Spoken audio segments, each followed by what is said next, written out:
Who's leading the rookies in scoring 2025, 26? Let's go, Sully. Knueppel. Knueppel. Kyle Knueppel.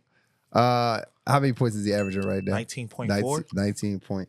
It's actually a tie. Cooper Flagg had 19.4 as well when I looked it up. But is it a tie, Cooper? It is a tie because it actually Cooper had 19.4 and Knueppel was at like 19.2 or something. Oh my God, dude! It's Knueppel. It's Knueppel, man. Who cares? Exactly. Ooh. So I won. So there you go. He's on. He can't forget something. No, I mean, but to me, 19 is 19. All that 0.3, 0.4, it really doesn't matter. But Knueppel was there first. It doesn't matter. You said who's the leading scorer. I mean, you just said it doesn't matter. You said the point. The right. So if you average 19, I've averaged 19. It don't matter who got there first. You both average 19. Nah, it matter who got there first. At that point, we're not going to go to put that half a little point.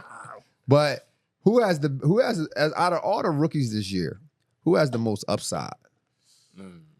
VJ. Think VJ? VJ? I've watched a lot of Philly games. Same. And like just the way he's playing, like I think he has a lot of upside. Let's talk about that. Let's talk what upside means, right? Because sometimes upside is like he'll be better than the guys around him. Right. But what we saying is like upside, like is he a turn the team around? Is he a Hall of Famer? I can see is him he being the number 2 with Maxey? Number 2 with Maxey. Yeah. Okay. 100%. They still got Joel Embiid. Joel Embiid, come on, man. Stop. We done with the process, bro. No, the process has been over before it started. But like he could still develop his jump shot. He could still develop so much more of his game. Right now, he's just getting downhill. Yeah, he is all athleticism now. And like somebody who is as fearless as he is, you could just add skill to that. Like I think he works hard enough to where he can add skill and get better offensively. And that's why I say he has the most upside. Okay. I hear you. What about you, RJ? I don't know. I've been liking Coop's Flagg's turnaround like over the games and all that. Like, you know, looking shaky and then he's starting to come into it. You know what I mean? Like, so when I say upside, I mean like long term too. Like long term, 5 years, 6 years from now, this guy's the man on the team. You got his sneakers on. You paying to see him play. He's turned the team around. They in the Eastern Conference or Western Conference Finals because of this guy's role on the team. He's actually probably number 1. You go number 1 and number 2. That's fine. Yeah. So you going with you like Cooper? I like Coop. I like Cooper. What about you? Coop. I'm gonna go Coop just because I think I said it last time we were on. I wasn't the biggest Cooper Flagg fan coming out of Duke. I just thought he was gonna be a good NBA player, a role player, like a role player. Man. But I think the last like 15 games. Like, he figured out, like, I can go downhill every possession, and he can shoot the jumper. He's rebounding more. He's passing the ball more. He's playing point guard. He's playing center. He's playing every position. So, to me, I'm going to go Coop off those. Wait a minute. I knew. See, wait, let's take a step back. Yeah. I knew I wasn't tripping. You guys said Kenyon Martin had 1,000 points, 1,000 rebounds. He didn't. I'm looking at it right here. Because I knew I was like, I'm not tripping. Draymond had 1,000 points, 1,000. Look, yes, Draymond finished college career with more 1,000 points and 1,000 rebounds, but Kenyon Martin did not reach the 1,000 rebound milestone. I remember he had like 957. Yeah, I was like, bro, that was bothering me this whole time. I was on my phone. I'm like, I know I'm not tripping. ChatGPT said otherwise. Nah, your ChatGPT be lying. ChatGPT be wrong. No, they is wrong. Yeah, you know, we was all on the if same you go on page. ChatGPT, I you pay don't pay. $20 a month, man. Yeah, you pay the 20? We got to deny our subscription. Because like, if you don't pay it, they going to give you some wrong answers. So you better double check it with Google. You better double check it with Muse. Yeah, go check it. Yeah, go check that out. I was like, look, I know I'm not tripping. I know I ain't just we ain't get a bunch of questions about Kenyon Martin being number 1 in college. And I know Draymond had something to say about it.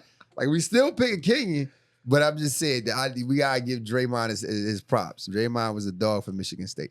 I'm gonna throw a curveball in there. I'm gonna say Dylan Harper. Dylan Harper, because he's in a championship. Dylan Harper's in a championship culture. Right. Out of all the players, out of all the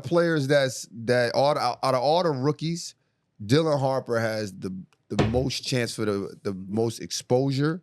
He has the biggest chance to win a championship. He's also, not only is he flourishing as a rookie, right? he's showing that he belongs. Like he's running the screen and roll really well. Mhm. He had a star, Wemby on his team. Right. He's also a top candidate to be Rookie of the Year. He also have my guy Kessel. Yeah. I mean, they got a good team. Yeah, they got a good team. Yeah. That's the only guy on a team that got solid guys. I think VJ is up there. Yeah. You know, VJ is right there. Cooper is right there as well. For sure. So it's not like any of us. It's not a wrong or a right answer. I feel like this draft class is it's a toss up. Like in 5 years, I think there's at least the top 10 guys are still going to be playing, producing, and we could be having this debate again. Right. The only issue Because I they always with have the redraft shit on what is it, Bleacher Report? Yeah. Like they're gonna do this with the same draft class in 10 years. Right. So, But the issue with Dylan, like the only thing I have against Dylan with that is that they have so many pieces, and like I can see him getting in those pieces, like for them to get somebody else, and then he could kind of get lost in that, and where he don't develop how he should, because that team is loaded. yeah, Right. Spurs. That's why they beat OKC. But my thing, so how I look at it is the culture. So he's learning more than anyone else right now, For sure. Yeah. right? Like Yeah, Cooper I get Flagg. Cooper Flagg is learning a lot. I think I'll say his second one is learning, just learning different position, learning how to be some level of a star. Right. And he has a lot of pressure, so he's going to make tons of mistakes in front of us. Yeah. Dylan doesn't have the same pressure. Yeah. And he's coming also off in the the bench, culture, right? and he comes off the bench. Yeah. But he has a significant role. For sure. So I think they're gonna keep him there. I think and I like the Spurs culture because they do develop players. Yeah, I think they'll give up Devin before they give up Vassell? Dylan. Yeah, Yeah. for Okay. sure. Because him and Stephon Castle are the same player, but Stephon's just a little more athletic and a little bit more of a dog. Stephon I liked him at UConn for sure. Stephon is nice. Tough. No, Stephon they're literally the same player, same my player build from the dreadhead, same arm tattoos, everything. So let's get to this next question. This is a question that a lot of casuals they've been in my comments. They're like, look, the NBA is weak. These young guards don't got nothing. That's why the viewership down. Is the NBA viewership down this year? From my knowledge, the NBA viewership is up this year. Okay. Yeah, so It is up. Right. That is a fact. The NBA viewership is up. And it says a lot that it is up. Yeah. Because not like you can just go to NBC and just watch all the games and just keep your channel on, right? Right. You have to NBA TV, Amazon. Yeah. Well, I think Peacock. that's part of why it's up now because it's like It's so accessible. it's so accessible. Because there was Right. games on Peacock, or I just turned on Peacock to watch a movie, and it's NBA games, and I'm watching the games now. Right. Versus before, it's like it's on ESPN or NBC or ABC, and it's like depending on where I'm at, I can't watch it. Now I can just pull my phone out, Peacock, Amazon, ESPN, doesn't matter. I can watch it on every platform. Right, So right. That's part of it for sure. And it's more days it's on a platform. Right. So like you could mess around and watch NBA games 7 days a week. Mm-hmm. Whereas before you probably only get it, Wednesday, Thursday, Friday. Right. You know what I mean? That's facts. So I think that's why it's up. And then also too, I think just the level of the game has gotten better. So there's more better teams. So there's better comp. So people are like more engaged in the comp. Right. I Throw agree. a wild card. It's also been more fights this year. And that's, Has it? Yeah, it's more Really? people since the season started. They're not really fighting, but Oh, more so- little Oh, yeah, tussles yeah. and, Yeah, a little tussle. you know, Little getting people little locked in. WWE. Yeah, exactly. Yeah, So okay. I think that also brings viewership back to the game too, because it's like you get tired just watching like the back and forth. Bring something exciting. Bring another mouse to the palace Right. or something. Type of Right. thing. Like, Another I- mouse to the palace is crazy. I think is one of the reasons why I think it's up because I truly believe this is probably one of the most exciting times of basketball. Definitely. Right? Like I think we're looking for. We just saw Jokic score 56, 16, and right. like another triple double. Anthony Edwards in that same game hit a crazy shot falling out of bounds. Right.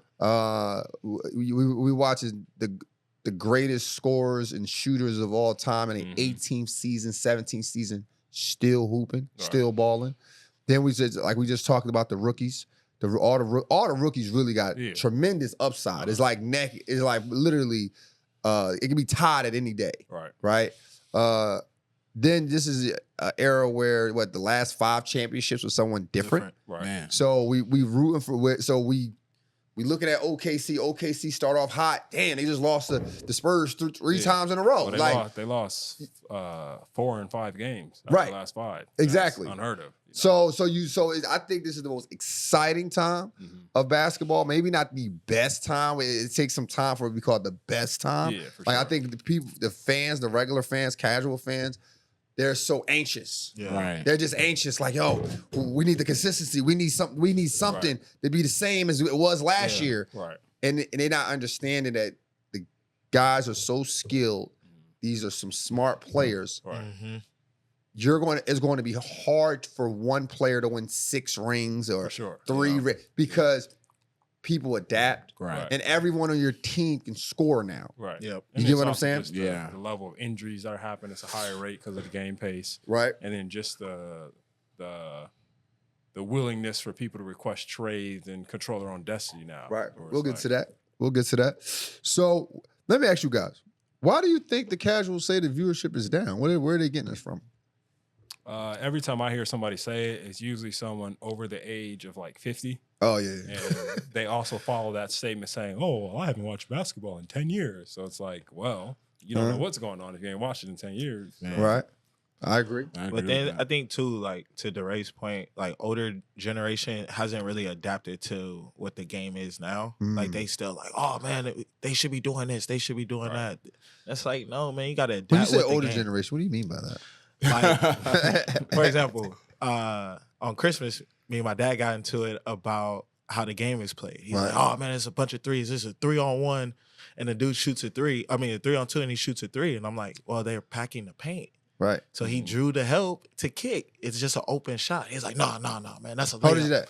That is 62. Okay. I thought you. I feel like because I'm in unk status. You know what I mean? So I'm 40. He So I was grandpa like, status. okay. I wanted to know what the older Grandpa generation status, was.